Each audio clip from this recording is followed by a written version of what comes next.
ಭಗವಂತನ ಮೊರೆ ಹೋದಾಗ ಭಗವಂತನ ಅನುಗ್ರಹದಿಂದ ಕಲಿಯನ್ನು ನಿಗ್ರಹಿಸುವುದಕ್ಕಾಗಿ ಅವತಾರ ಮಾಡಿದಂತಹ ಮಹಾಪುರುಷರು ಶ್ರೀಮದಾಚಾರ್ಯರು.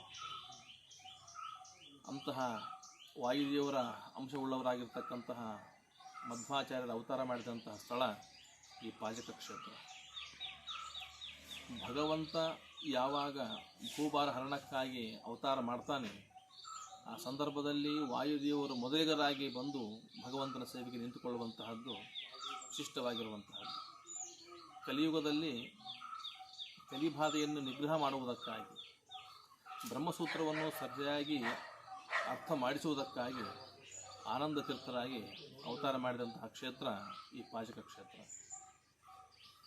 ವಾಸುದೇವನಾಗಿ ಅವತಾರ ಮಾಡಿ ತನ್ನ ಬಾಲ್ಯದಲ್ಲಿ ಹಲವಾರು ಪವಾಡಗಳನ್ನು ತೋರಿಸಿರುವಂತಹ ಕ್ಷೇತ್ರ ಈ ಪಾಜಕ ಕ್ಷೇತ್ರ.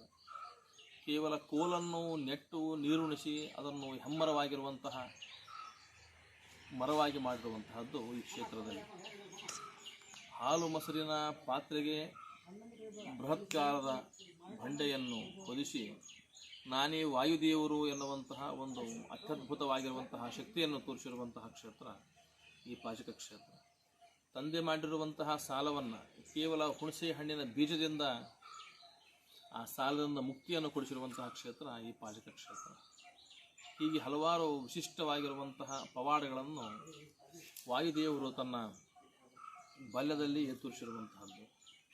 ಆನಂತರದಲ್ಲಿ ದ್ವೈತ ಪ್ರತಿಷ್ಠಾಪನಾಚಾರ್ಯರಾಗಿ ಶ್ರೀಕೃಷ್ಣ ಪರಮಾತ್ಮನನ್ನು ಉಡುಪಿಯಲ್ಲಿ ಸ್ಥಾಪಿಸಿ 8 ಬಾಲ ಸನ್ಯಾಸಿಗಳಿಗೆ ದೀಕ್ಷೆಯನ್ನು ಕೊಟ್ಟು ಜಗತ್ತಿನಾದ್ಯಂತ ದ್ವೈತ ಪ್ರತಿಷ್ಠಾಪನಾಚಾರ್ಯರಾಗಿ ವಿಜೃಂಭಿಸಿರುವಂತಹ ಕ್ಷೇತ್ರ ಈ ಪಾಜಕ ಕ್ಷೇತ್ರಕ್ಕೆ ಸಲ್ಲುತ್ತದೆ.